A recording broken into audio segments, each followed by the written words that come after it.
Oh, wow, that's a good question. That is a good question. Whew. Okay, so we have a list. This is a very short list, but it's called Life's Too Short clients. And it's easier to have those when you're more established. Early on, you kind of got to go with it. But really, it's just good PR, really. It's like, how do we... there's a great book called Extreme Ownership. It's written by a Navy SEAL, and it's all about you can't control what people will think about you, but what can you take everything you can control and control it, and try and lead. And for us, it's like, kind of owning all of our decisions, and just trying to, I guess, put on the best face you can with the client and working with them, just kind of asking them the question. It's not easy, it's not fun, but it's, just trying to get them to meet you as a human, as someone, trying to work with them, like, hey, moving forward, what can we do better? And always smiling. Yeah, always smile. I had a client that we produced kind of an animation piece, and we used their storyboards. They sent me all the storyboards of how they wanted it. So, okay, we'll do this. Created it just like they wanted it. Sent it out, they hated it. And we had gone through several iterations of it. Change orders. In my contracts, you get 2 change orders at no extra cost. Well, now we're at the third, we'll have to redo the whole thing. So we had to redo the contract. They were like, wait a minute, we already paid you for all of it. I said, no, read your contract. And so, we're starting from scratch. And they weren't very happy.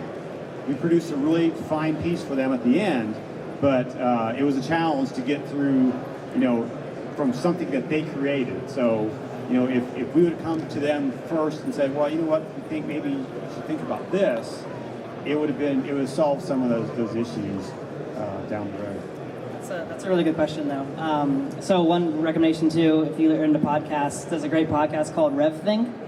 5 minutes today, RevThink, and it's a kind of like a creative industry podcast about kind of how the industry is changing and growing with it. So there's a lot of good stuff on there, including managing clients, and basically one of the big ones is so they talk a lot about budget and stuff, and it's kind of like talking to your clients, so by the time you get to saying how much it's going to cost or what the hour is going to be, they already kind of know the answer based on how you've talked with them.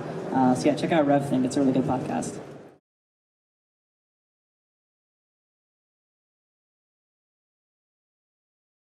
RevThink, most companies have moved to what's considered value bidding. So you know what it's going to take you hour-wise and cost-wise. And we used to do a really detailed breakdown of what they're getting, but clients are like, well, I'll bring my own laptop to dump footage, and I can bring a light.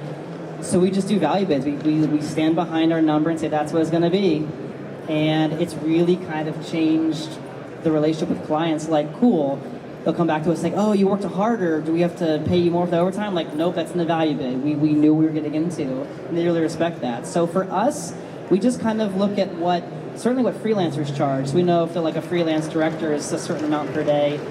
Okay, well, that's probably what the going rate is. You can kind of find that out. There's some rate sheets online, but really it's just kind of, looking what the industry's at, figuring out, where you fall, and then also you're always going to end up meeting a client halfway on certain things and figuring out where you can. We never adjust quality, we just adjust scope. So it'll be okay, let's try and edit this in half the time, or let's try and make it a bit shorter. Instead of 5 minutes, make it a 3-minute video, it'll fit your budget better. So yeah, it's kind of it's just trial and error and practice. What about you, Conrad? And it also determines where you are in the country. I was talking to a friend of mine yesterday who has a production company down in Greenville, South Carolina. And they were kind of picking my brain on pricing. And I said, well, your area of the country is a lot less, because they quoted something. And I was like, wow, that's, I can charge twice that here in the DC market.